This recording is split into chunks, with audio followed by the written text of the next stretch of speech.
Okay, people are still joining, but let's get started with the introductions so we can get to the good stuff.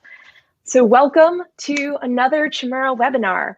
My name is Avery, and I'm going to be giving the introduction. So if you've watched our webinars before, welcome back. But in case it's your first time, you might be wondering, what is Chmura and why are we talking about economic impact or herd immunity? So Chmura provides labor market data and analysis so you can make informed decisions that help your organization grow. So we help educators, economic developers, workforce professionals, site selectors. We were founded in 1998 by Christine Chmura, who's one of our speakers today. And we have offices in Richmond, Cleveland, and a new one in the Dallas, Texas metro area, which is very exciting. And so we are economists, data scientists, statisticians, and business professionals who care about helping your community and organization grow. And so how we do that is through a few ways. First, our JobsEQ software tools are the best labor market analysis tools that exist. We've recently released 4 new JobsEQ products, including JobsEQ Pro, which gives you labor market information down to the census block. We also have JobsEQ for education, JobsEQ for workforce, JobsEQ for economic development. And what our software tools do is they allow you to get into the labor market data on skills, industries, occupations, and we give you the tools you need to analyze it for yourself. But if you don't have the time or the resources to analyze your own labor market, or if you need help with a strategic plan or an economic impact study, Chmura also has consultants who can perform that analysis for you. And so I'm very excited today that Alex is on our consulting team, our other speaker. He's one of our economists. So Chris, if you could go back, now I'm going to do the speakers. So our 2 speakers today are, we've got Chris, who is the founder and CEO of Chmura.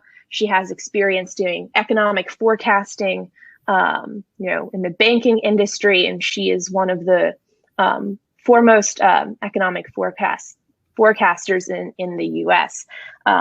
So she is a great person to talk to about what will be the economic impact of COVID, the Biden administration.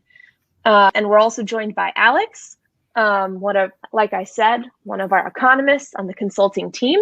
And so during his time with Chmura, Alex has worked extensively on forecasting, surveys, and socioeconomic indicators. And during this webinar, he will discuss Chmura's herd immunity model. When will we have herd immunity from COVID-19? So just a few more things before we get to the high quality content that I know you're here for. And it's good to see everyone in the chat. That's awesome. So at Chmura, we believe that everyone deserves access to high quality economic analysis, which is why we offer a lot of resources for free. So we have a blog on our website at chmura.com. We have a podcast, and we have webinars like this one. And then what you see on your screen right now is our weekly economic update. This is written by our economists, and it gives a really great big picture overview of the US economy. So including the Federal Reserve decisions, interest rate forecast, just a lot of good stuff to help you stay up to date. And we offer that for free. So if that's something you're interested in, please type your email address in the chat bar and you will receive your first issue this weekend. So again, if you want the weekly economic update, totally free, we're happy to provide it. Just type your email address in the chat bar. And so finally, some logistics. Please type your questions in the chat bar. I'm going to be collecting them, and Chris will answer them, and Alex will answer them at the end of the webinar. Everyone who registered for this webinar will get the PowerPoint deck and a recording. So if you have colleagues who weren't able to make it live, that's fine. They will get that recording, and so will you, either later this evening or tomorrow. And finally, again, we will have time for a Q&A at the end. So fear not, we are collecting your questions. Without further ado, Chris, let's get into the meat of this webinar. Thanks, Avery. I moved forward a little bit too fast. So we'll be talking, like Avery said, about the Biden administration and the COVID update, but in the opposite order. We'll first start on the short-term COVID impacts on the economy. Herd immunity, how do we measure it? Alex will talk about that. And when do we get there? Then we'll talk about the Biden administration impacts on the economy. First, we'll talk about what drives long-term growth, and then we'll talk about potential Biden policies that we know of as of this point. So, national overview. Usually around the globe, or in all of the countries around the globe, recession is defined by 2 consecutive drops in GDP. And those of you who have been on these webinars with us before know that we have the National Bureau of Economic Research in the US that defines recession dates. They look at monthly data, and here are 3 charts that 3 variables that they look at, and these have been updated since our last webinar. Top right, non-farm payroll. You could see that the gray shaded areas are recessions. When we went into this recession, the COVID recession, all the jobs that were created over the prior expansion were lost. We're now back up to about 50% of those jobs lost are now back. Income and consumption are very important. Consumption is consumer spending on goods and services, makes up about 70% of GDP, and it dropped off tremendously. It came back a bit faster than expected. Right now, we're looking at a little less than 5% down from a year ago, which is fairly good in terms of sales based on how much has been shut down during this recovery. Income, you can see, jumped up, and that was because of the federal stimulus, the $1,400, the money that was given to individuals, as well as the increase in unemployment benefits for those that were out of work. Industrial production, that's output or production at mines, factories, and utilities, dropped off, as you would expect, but it's already climbing to almost the level where it was pre-COVID. So again, overall, the economy was doing very well before we went into this COVID recession, and we're seeing a fairly good bounce back from these indicators. In terms of GDP, so that's the broadest indicator, you can see the Great Recession, how it was the biggest decline in GDP that we'd seen since the Great Depression. But now here with COVID-19 recession, the impacts are even greater. You can see that we had a very sharp decline, nearly 30%, but then the rebound in the third quarter of almost the same amount, up about 30%. Fourth quarter data, we're up about 4%. And in terms of our forecast now, we're looking at growth somewhere around 3 to 5% over the next year and a half for each of these quarters. And that's very good. Anytime you see growth above 2 to 2.5%, that's very good growth for the economy. So I know we're going to be talking about the Biden administration a little bit later, but given the deep recession that we went into, and the reasons for the recession being that everyone was trying to cut back and not go out and spend or not be around people to reduce the virus, because it was the health-induced recession, we expect to see strong growth. It wouldn't matter which administration or whether Democrats or Republicans were in the White House. The next 2 years are going to be, or the next year and a half to 2 years are going to be very strong growth in terms of GDP. And of course, we're not going to get back to pre-COVID levels in terms of employment until we see herd immunity. And again, this is something that we've talked about. That is that it usually takes 5 to 10 years to produce a vaccine. This time around, it took less than 1 year. And typically, you don't have a manufacturer manufacturing the vaccine until it's been approved. But the federal government worked with Moderna and other pharmaceuticals to create those vaccines, even though it wasn't approved yet, with the hope that it would be approved. And in fact, that's what happened. And we saw the vaccine start to be used late last year. So, and in a little bit, Alex will talk to us about herd immunity, which will bring us back to more normal times. But before then, just a little bit looking at employment. And here we're looking at employment indexed to 100 in pre-COVID. So the way to read this chart is that within the first 2 quarters, we saw employment drop off by 22%. It fell by more in some industries and less in others. And we have data, actual data now, all the way through December of last year. And here's where we start to see the 3 different scenarios that we have. In the likely scenario, we have the vaccine that's widely distributed in the second quarter of this year, no further shutdowns, and we see COVID getting back to, or employment getting back to pre-COVID levels in the first quarter of 2022. In the slow scenario, we don't see employment back to pre-COVID levels until 2022, with maybe the vaccines have logistical problems, or we see some other variants pop up.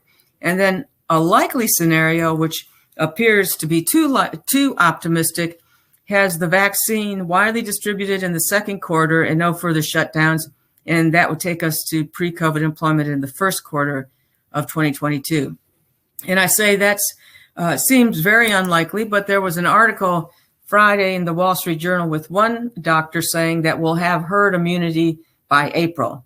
A lot of people think that this is too optimistic, and Alex, when he speaks, will give you his take on this based on the research that he's been doing around the vaccines and the logistics.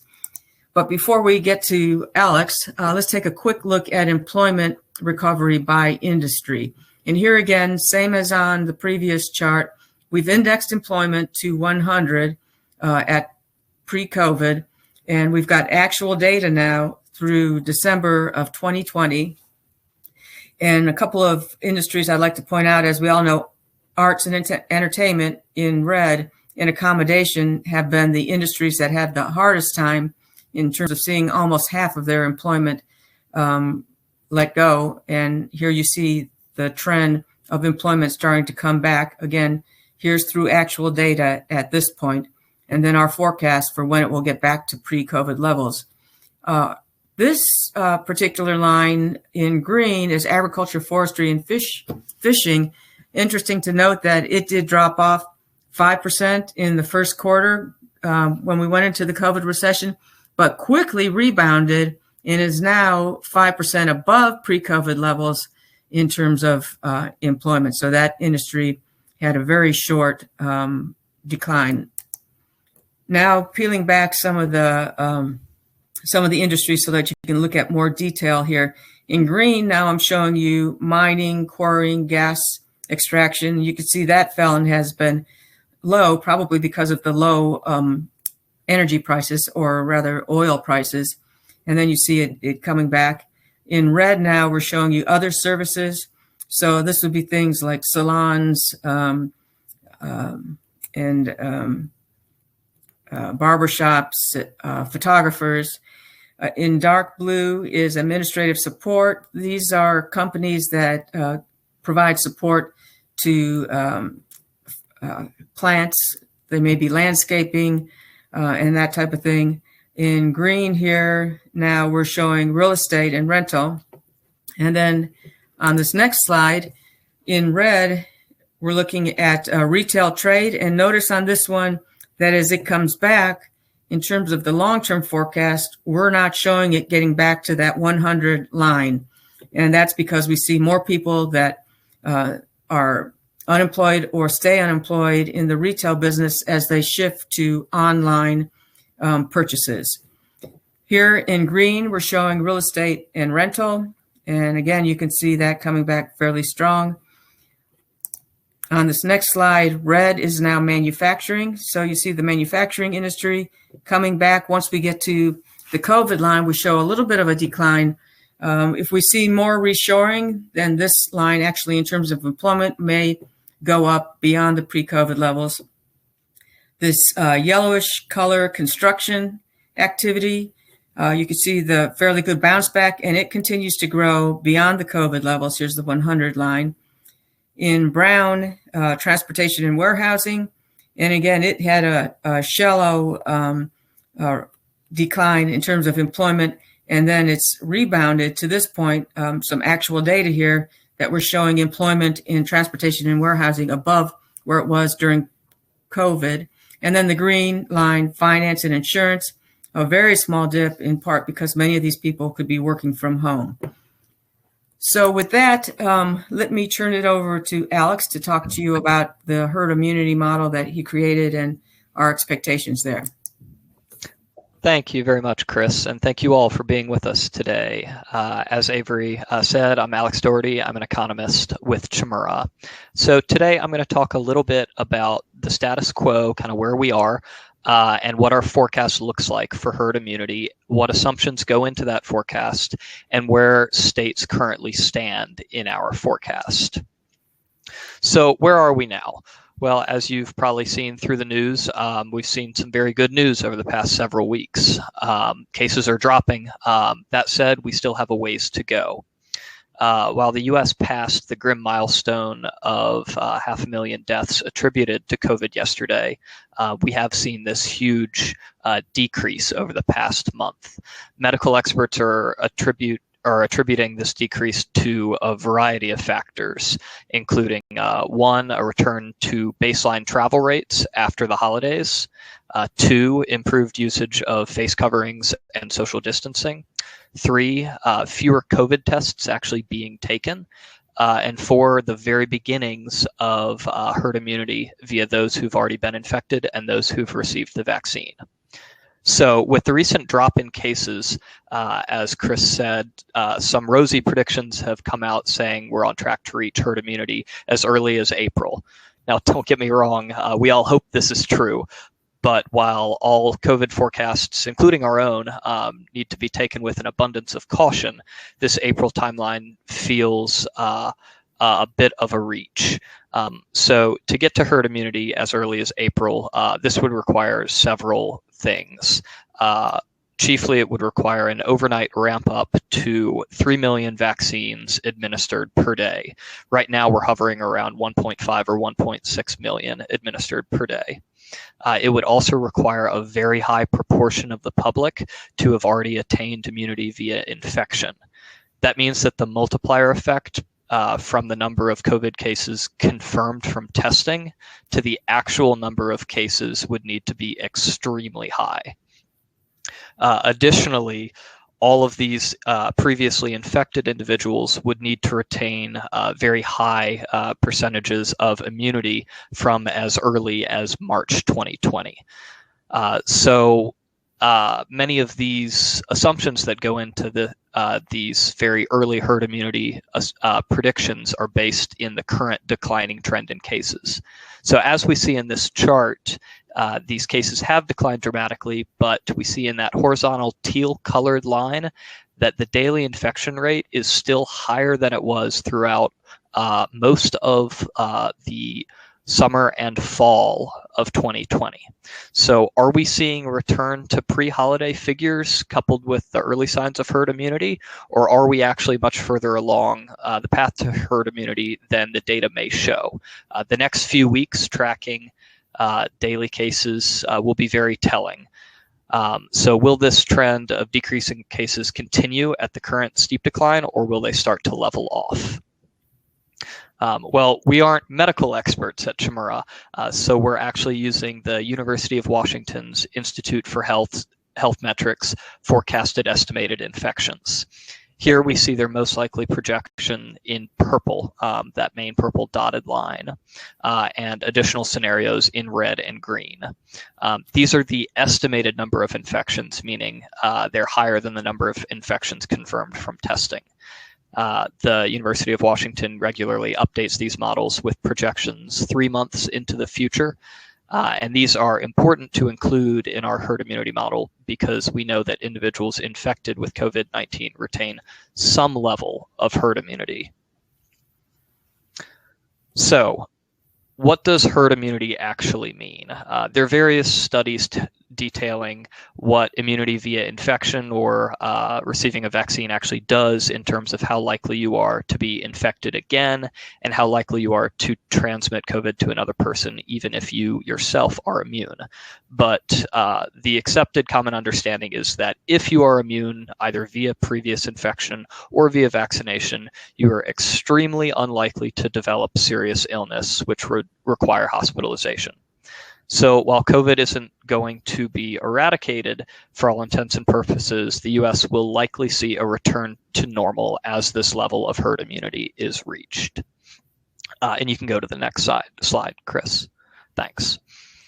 So here we have our national forecast for herd immunity across 3 different scenarios. In the optimistic scenario, we're seeing it, well, across all of these scenarios, we're defining herd immunity as 80% of the public being immune, which is consistent with expectations and statements from prominent medical figures throughout the country. So in the optimistic forecast, we are seeing herd immunity in early September, surpassing 80% in early September. In this scenario, we slightly exceed President Biden's goal of 100 million people receiving their first vaccination dose in his first 100 days in office. This scenario is consistent with Moderna and Pfizer continuing to distribute their vaccines on schedule. In this scenario, there are few supply chain issues, and we actually peak at around 2.7 million doses administered per day, on par with experts' rosiest forecasts. In yellow here, we see the most likely forecasts. There are some moderate supply chain issues here. In the first 100 days of President Biden's administration, we reach 91 million people who've received their first dose.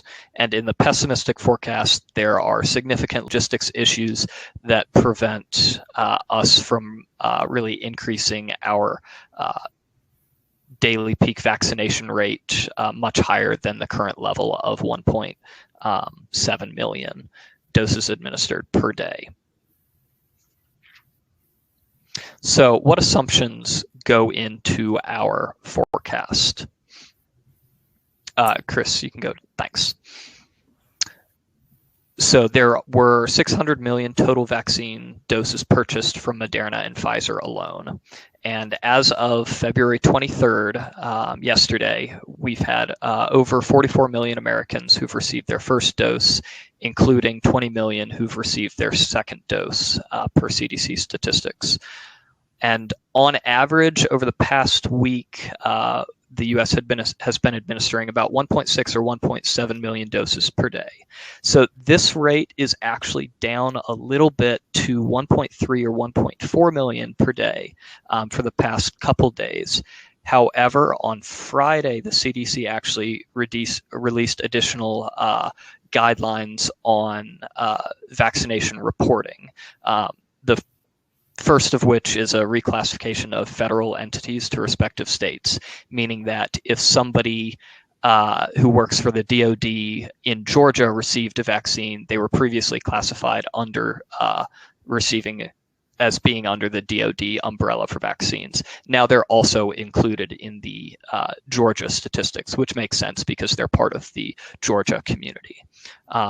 The second classification changed is that it is now based on where someone who's vaccinated, where they list their residence to be, not where the vaccine is administered. So if you receive a vaccine in Florida, but your residence is actually in New York, you're counted in New York. So we're hoping that the temporary decrease in vaccines administered per day is actually a lag in reporting, given these reporting changes required, and that will pop back up to between 1.5 and 2 million doses per day over the coming week. So in terms of broad assumptions going into our model, we assume that states' current vaccine administration figures are predictors of their ability to continue administering the vaccine in the future at a rate that eventually returns to the national average by the end of 2022. We're also assuming that the future introduction of additional vaccines to the U.S. marketplace do not significantly alter the U.S.'s vaccine rollout. Now, a little bit more on that, since the Johnson & Johnson vaccine has been getting a lot of press lately. On Friday, there is a meeting to discuss recommendations for FDA approval. All signs are pointing very positively for that meeting. That said, they haven't gotten approval yet, and if they do, there are reports that they only have a stockpile of about 4 million doses. So there are questions surrounding their ability to deliver their promise of 100 million doses by the end of June. If there is progress and they're able to, and they gain approval, we anticipate the Johnson & Johnson vaccine introduction to be able to speed up herd immunity by several weeks in all scenarios, particularly because it only requires 1 dose as opposed to 2 for the Pfizer and Moderna vaccines. That will free up additional logistics and personnel to administer additional doses. So we're also assuming that 80% is the threshold for herd immunity via vaccine or antibodies via infection.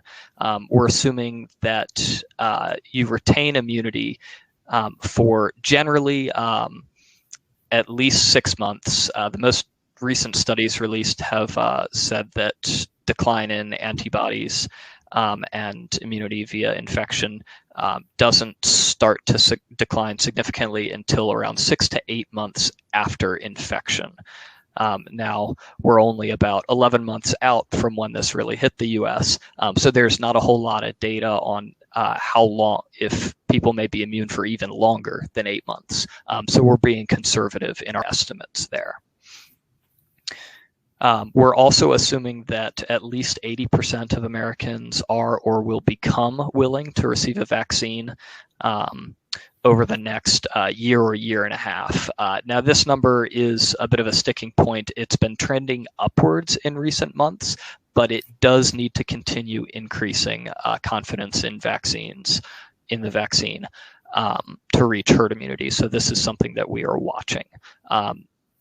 An additional assumption is that we're assuming that vaccines maintain high levels of efficacy against the new and existing strains of COVID. Currently, the efficacy is high enough against the existing strains, but it is still a concern. One of the strains is showing a bit of vaccine immunity. Now, the faster that the U.S. is able to vaccinate, the less of a concern additional strains are. The slower we vaccinate enables more time for additional strains to be introduced, which make the vaccines less effective.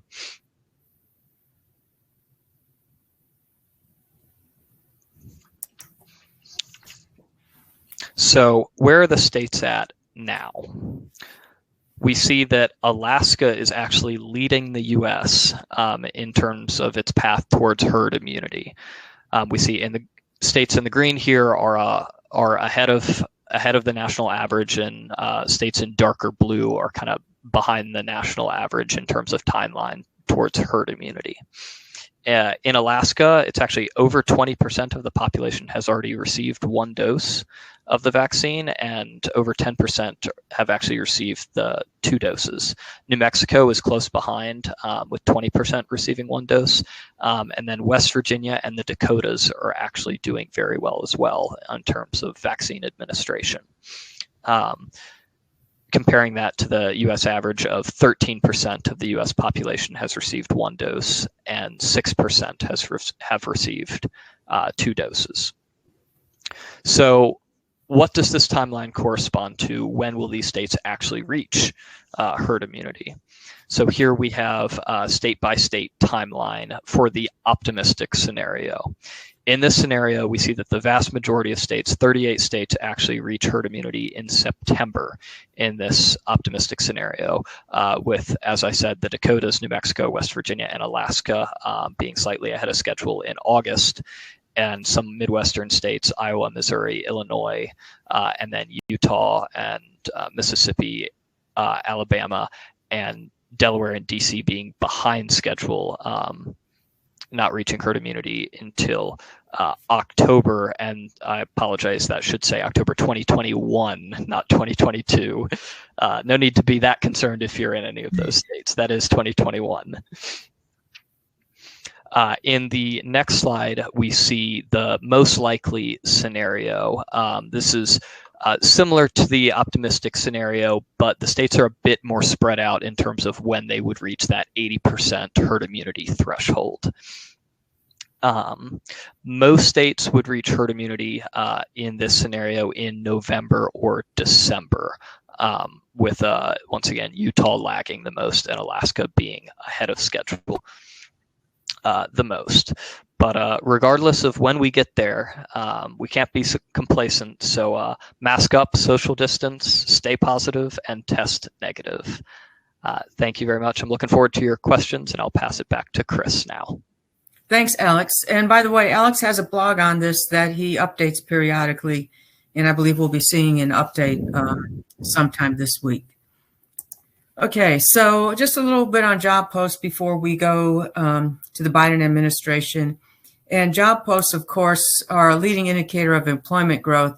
And so what we've done with the job postings that we have in Jobs EQ, we've looked at them historically, and we've used them to forecast what job postings would be in this gray area, showing you in blue this line, what job postings would be if we didn't have COVID.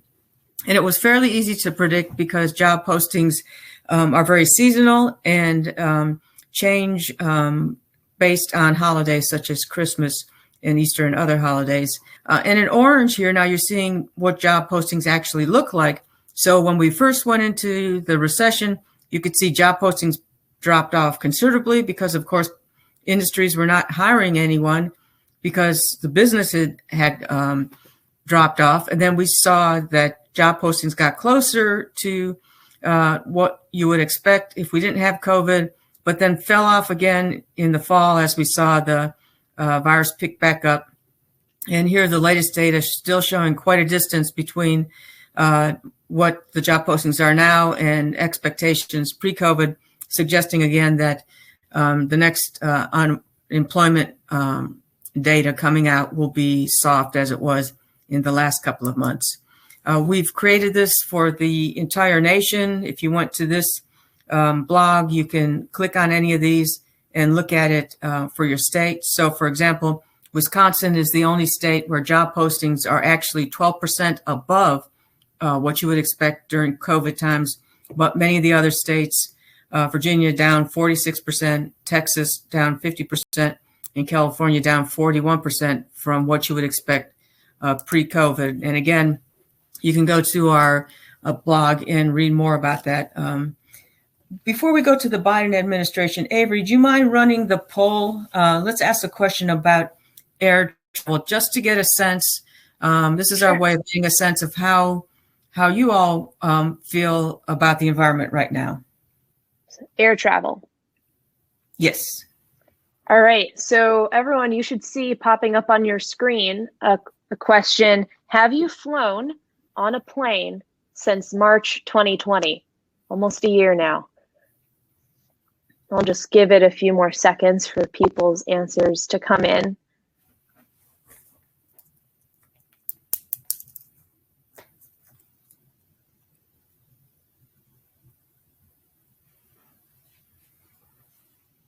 Okay, it is stabilizing, so I'm going to hit end. So we've got 20% of respondents said yes, they've flown on a plane. 79% say no, they have not flown in the past year. Do you want to do the follow-up question, Chris? Sure, that'd be great. All right. So if you did fly, was the flight primarily for business or for vacation? Should see that poll popping up as well. And just some color on the 20%, that's probably as low as we've seen it over the previous times that we've done this survey. So again, I guess with the vaccine rates picking up again, people are still not feeling good about going out and getting on airplanes, although with more people having been vaccinated, I would think we should start to see that rate going up.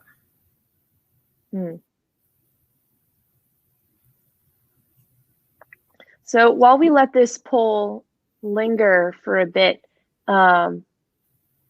Alex, we had a question about herd immunity that maybe we can address while people still continue to answer. We had someone ask, do the herd immunity estimates include whether or not children are getting vaccinated? And are children even able to get the vaccine?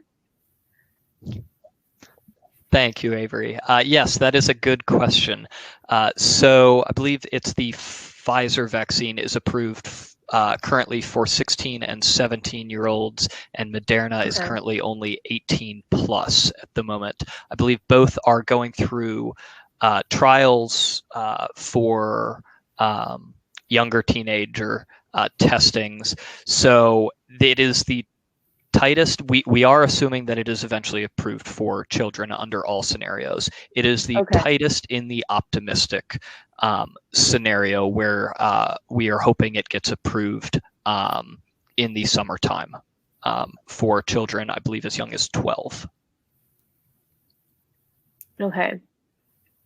So the results of the poll for people who flew was the flight primarily for business or for vacation. 82% said for vacation. Huh. Yeah, only 17% for business. Okay.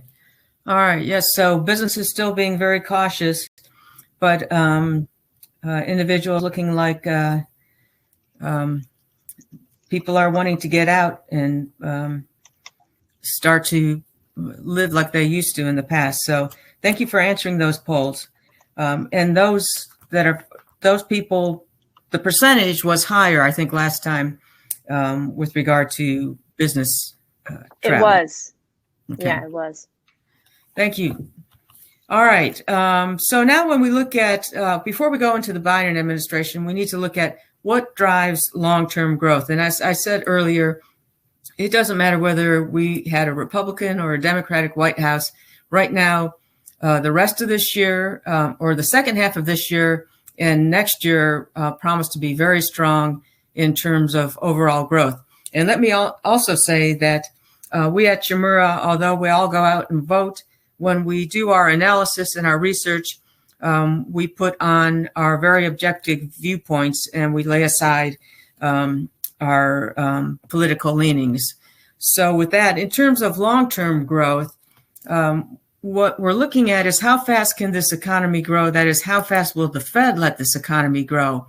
What's the potential growth rate? And I've shown this slide once or twice before, but as background, the Fed has some potential growth rate that they're trying to get the economy to grow at. Let's say it's 1.8%. If the economy is growing a lot faster than 1.8%, we start to see inflation pressures. The unemployment rate is falling, and so we're having to increase wages. Capacity utilization is rising, so manufacturers can't put out as much of their product, and so they're able to increase prices. We have slower deliveries. And if that's happening, the Fed will raise interest rates to try to slow down the economy. But if we're in a time where the economy is growing much less than its potential growth rate, you see the Fed with low interest rates to try to get the economy to grow faster. So we're in this place right now. We don't want disinflation either, because that's disruptive to the economy. So the theory is that this economy, if we weren't seeing big spikes and big dips, would grow at this long-term rate over time without, again, having bigger spikes and bigger dips. So what determines how fast this economy can grow? And there are really two main things that determine it. Here I'm showing you some time frames. Between 1975 and 1982, for example, the labor force was growing at 2.4%. More women were coming into the labor force. Baby boomers were coming into the labor force. And productivity, though, was only growing 0.6%. So these two things together tell us how fast the economy can grow without inflation picking up. That would be 3% here by adding the two together. Labor force, how many people coming into the economy, and productivity, that is how much can they produce per hour, per day. So back in the 1970s, the economy could grow 3% without the Fed worrying about inflation picking up. But as you see over time, the labor force growth rate has slowed significantly. So right now, between 2020 and 2030, labor force is expected to grow only 0.4% on average per year. Labor force is fairly easy to predict because people are born and then they go to work 18 to 20 or so years later. But it's productivity that we economists will argue about, whether productivity is going to continue to be 1.4%. Will it be slower? Will it be faster than that? But as you can see, that's very important for long-term growth because the two of them together gives us the Fed's goal. So if we could see productivity growing faster, then that would push up this 1.8% goal to maybe 2% or 2.5% that the Fed will allow the economy to grow. So productivity is a very important number to look at. Here we're looking at productivity growth, percent change from a year ago, and it's pretty volatile, but you can see it's jumped up here. That's not unusual coming out of a recession. Notice it did the same coming out of the Great Recession. And that's because businesses aren't going to hire people full time until they know for sure that they're going to see demand for their goods and services. And so toward the end of the recessions, oftentimes businesses will push the people that are currently working there to work overtime or to work harder until, again, they decide to hire people. So here's the zero line where productivity growth is. And I put in a 6-quarter moving average to let you see a better trend. During the Trump administration, you saw a pickup in productivity. During the Biden administration, during the Obama administration, during times productivity growth was much closer to zero. So the question becomes, what policies increase productivity growth? That's the most important thing in terms of the long-term growth of the economy. Productivity growth causes GDP to grow faster. That causes us to have higher standards of living. And we basically define productivity as workers producing more when they're using improved equipment or processes. So that's the thing to think about. And what federal policies can enable workers to produce more, to become more productive. One is reduced regulations, because when in banking, for example, if you have a lot of staff that needs to be filling out paperwork, it's going to take longer to be more productive. Or you have individuals whose time is being spent working on paperwork instead of being giving out loans and helping businesses grow. Another example might be if we're going to expand or putting in highways, or we have a plant that we want to prepare for an expansion. If we have to go through a lot of regulations to get to the point that we could even start building, that's going to delay that expansion. Again, it's going to make us less productive. Other policies, tax policies that incentivize R&D, of course, more research and development will lead to more better processes, so we'd be more productive. And also tax policies to incentivize purchasing improved equipment, of course, will lead businesses to be more productive. Better education. A lot of studies show that when we have a better educated population, we're more productive. Immigration policy around skilled workers, allowing workers from other countries to come in that have the skills, say, for example, the IT skills that we have a shortage of. would allow us to be more productive. So then now to the Biden administration. And the priorities of the Biden administration, and here, if you go to whitehouse.gov, priorities is where you can read more about this. COVID-19, of course, a big priority. The climate, a big priority. And I'll talk a little bit later about green jobs, racial equality, healthcare, immigration, restoring America's global standing are his main priorities. And of course, looking at all these priorities in light of productivity and will it cause our economy to be more productive will then allow us to have an opinion about whether we're going to see GDP growing faster over the longer run. That is, after we get through the rebound from COVID that we'll be seeing in the economy the second half of this year and all of next year. So most of what the Biden administration has been working on, and understandably, has been COVID-19. So we have very little information on these other priorities and how they will play out. But we see some of it in the latest stimulus bill that we'll talk about here. So the relief package cleared the House committee yesterday, and the vote in the full House is expected later on this week. It's $1.9 trillion. It would give $400 per week unemployment benefits through August 29th. There are some people concerned that this is going to cause it to be even harder to fill some of those low wage jobs because individuals will get more money by being on unemployment than by coming back to work. So that may be an issue that some of you are seeing, that some of you will see from the workforce side. $1,400 per person payments would go to most households. There's billions in funds for schools and vaccine distribution. And there's an expanded child care tax credit, broadened child care assistance, and bolster tax credits for health insurance. So again, I won't go into all the detail on this, but as you're thinking through the impact of the Biden administration, think about how will these things affect productivity so that you will get a sense of the long-term growth of the economy. Increase the minimum wage to $15 an hour, and that would come over the next 4 years. So what is likely to happen? Most of this is from Barron's article.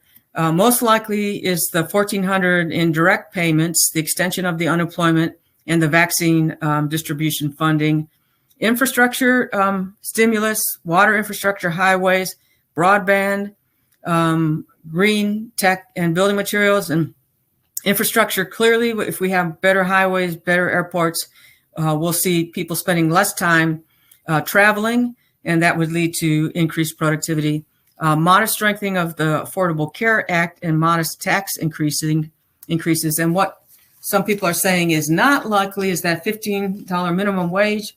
The argument is that with businesses, with small businesses and particular restaurants, tourism, hotels have a lot of people making minimum wage. To increase by $4 or so would put some of those people out of business that have struggled to stay afloat during this COVID period. Large-scale student loan forgiveness, tax hike overall, major climate change agenda, and large structural health policy overall. At least the experts are saying they don't think that's likely to happen at this point. And if you do get the Wall Street Journal, Mitt Romney had an op-ed article in today's journal called "The Biden Stimulus Bill is a $1.9 trillion clunker." He makes the point that the CBO said less than a third of the proposed funding won't be spent until 2022 or later. So it seems that at least if this passes, once it gets to the Senate, it may have a tough go there. At least some of these other items, as Barron's has pointed out. And if you want to read that article, you can go to it here. So now, clearly, the Biden administration is much more climate friendly, I guess you could say, than the previous administration. And so we wanted to take a look at, well, what will the impact be on green jobs, especially from a workforce perspective or from an economic development perspective? What types of industries are you going to see expanding more because of the policies of the Biden administration? And so, like many other things, it's like high tech. How do you define high tech jobs, or how do you define advanced manufacturing jobs? There's really no common definition on green jobs. So historically, we've defined green jobs as those that decrease pollution, greenhouse gas emission, so increased recycling materials. And so you would expect it to be things like solar, people making solar panels, or wind turbines, or that type of thing. But the definition recently has broadened. And here you can see it on ONET if you want to go to this BLS site and read a lot more about the new way of looking at green jobs. So the greening of occupations now refers to the extent to which green economy activities and technologies increase the demand for existing occupations or shape the work and worker requirements needed for occupations' performance or generate unique work. So what that means basically, instead of just people creating solar panels or reducing pollution, an HVAC worker might be considered a green job because he or she is increasing the efficiency of buildings. Or someone who is a logistics expert, it's considered a green job because that person is reducing the miles on a trucking route that leads to less emissions. Or an architect would be considered green because that person is drawing up plans to make green buildings. So based on that new definition, then, we looked in Jobs EQ, so our labor market tool. Here's historically those green jobs as defined by ONET is what we'd see about 35 million, 36 million prior to COVID green jobs. They fell during the recession, and now we're looking at a growth rate of about 0.3% on average over the next 10 years. That compares with 0.4% for all jobs. Now, I would expect this forecast with the Biden administration will increase to faster than the overall growth rate of all jobs. But for now, this is the forecast that we have in Jobs EQ. Here, I'm now looking at the top 15 green occupations. Again, not just those that produce things to reduce greenhouse gas emissions and other things, but those occupations as the skills have changed because they're oriented toward the greening of occupation. So here again, we're showing total employment, the wages, the change over the last 5 years, and then the annual average growth rate. This is a 1-year forecast for the next 10 years. And then in addition to that, people leaving that particular occupation, going to others, and exits, people retiring. So labor and freight stock movers, for example, total demand on average every year over the next 10 years would be about 426,000. So looking at a little more detail on some that we historically would think about being green occupations. Here we're looking at wind turbine service technicians. There were 8,000 of them employed, the latest data in the US, and their average wage was about $56,700, and the annual average growth rate about 5% going forward over the next 10 years. So here again are our job postings, and you could see over this period of 30 days, there were 446 job posts for this particular occupation, wind turbine service technicians. In blue, you can see job posts currently, and then in gray compared to last year at this time. And of those 446 job posts, they're scattered across the nation, as you can see from the top 10 here. California and Texas is where we have the most, but still there are less than 10 in each of those areas. Another occupation, the solar installers, 14,000 workers in the U.S., average wage of almost 47,000, and again, a strong growth rate of 4.4%. And again, this is pre-Biden administration policies. I would expect these growth rates to be considerably higher because of the change in policies that we see with the Biden administration. 2,000 job openings right now for solar installers. And here you can see most of those openings are in California, Florida, Texas, as you would expect, some sunnier areas of the country. Looking at more detail on the solar installers, most of the job posts are with 360 industrial services, and then Tesla is second there in terms of the number of people that they're hiring as solar installers. And I thought as well interesting the certifications that are needed. OSHA 10, NABCEP is the North American Board of Certified Energy Practitioners, and you can see some of the other certifications that are needed for this particular occupation. Solar Energy Systems Engineer is also interesting because it's an 8-digit SOC code, meaning that it's not one of those that the BLS provides us a lot of information on. The BLS only provides information on 6-digit SOC codes. There are about 820 of them. But clearly here you can see solar energy systems engineers are in demand with 506 job openings in the US right now, and varying in terms of where they are located across the country. So with that in summary then, herd immunity is expected this year. It will lead to strong growth in the second half of 2021 and 2022. Employment lags GDP in terms of the rebound, so it's going to take longer for us to see employment coming back to pre-COVID levels. In terms of the Biden administration policies, so far they have centered on overcoming COVID, and so there's not a lot of detail on the other priorities that he has in terms of his next 4 years. And policies that enhance productivity will lead to faster GDP growth, higher standard of living for citizens. So with that, we are happy to answer questions.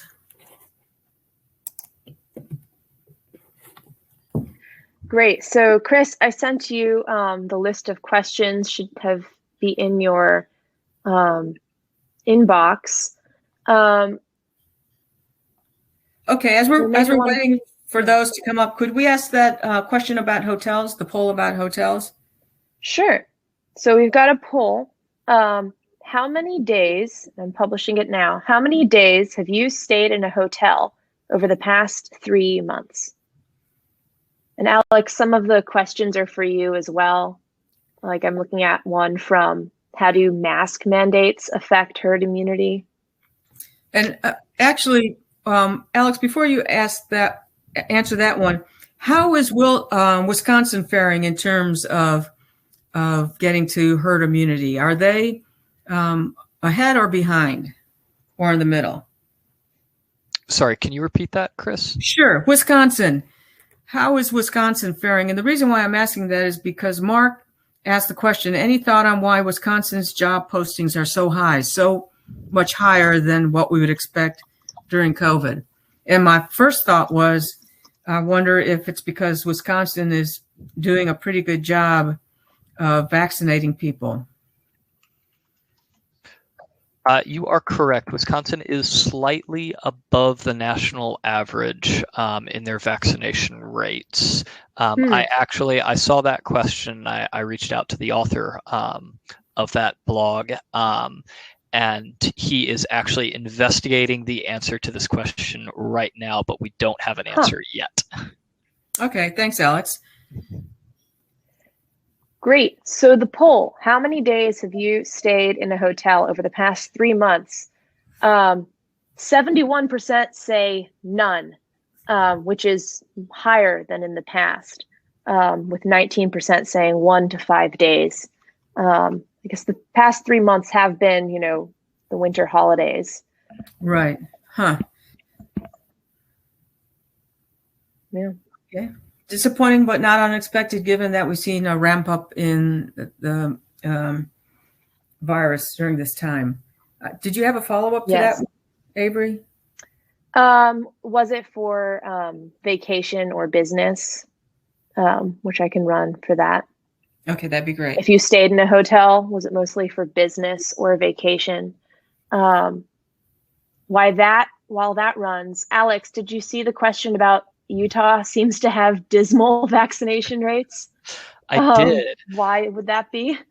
I did. I did a quick search, and there doesn't seem to be a whole lot of information of why Utah vaccination rates are lagging surrounding states and the rest of the country so much. The only thing that came up was some winter storms that were disrupting distribution channels, but I'm hesitant to say that would have been the sole reason, considering they're lagging both in the first dosage and second dosage vaccination rates. So not quite sure what's going on there. Yeah. So we've got a few questions on how is my state faring on herd immunity. Do we have plans to release like state by state data? Yes, there will be a blog post this week releasing the state-by-state data. Awesome. Great. That sounds great. And Avery, I see this one question about how can I track growth of green jobs in Jobs EQ? When you go to the occupation profile, we have added green jobs as a, we've already created green jobs. Actually, you can go ahead and pull that and it will show you all the green jobs. And we've also created jobs that only require a high school education, especially for those of you who are in the workforce and want to see green jobs that don't require higher degrees. So again, you can get that straight out of Jobs EQ now. Okay, that's great.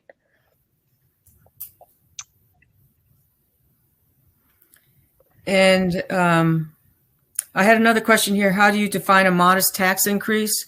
I haven't seen the information on that, so unfortunately, I can't give you any more detail what that means.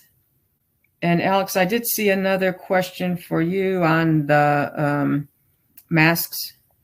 Yes, regarding Patricia's question about will the various Democratic and Republican governors' actions related to masks and public gatherings affect herd immunity? The answer is yes. While their policies do not directly affect our herd immunity models, the outcomes from their policies in terms of infection rates and how they can help speed up vaccination rates in their states will affect the herd immunity model.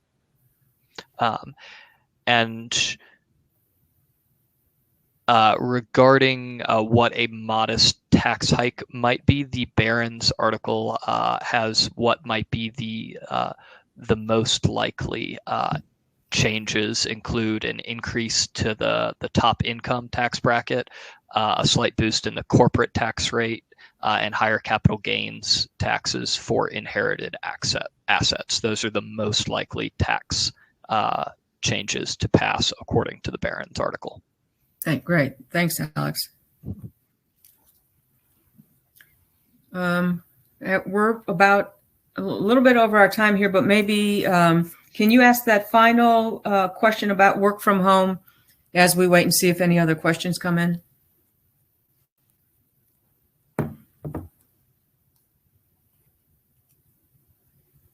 Have we lost Avery? No, I'm here. So if you stayed for the last poll, if you stayed in a hotel, 79% of people said it was for business. Was for vacation, not business. 79% for vacation in a hotel. And so then finally, our final poll question is, what percentage of your colleagues do you expect to work remotely after a vaccine has been widely distributed in the United States? That's our final one.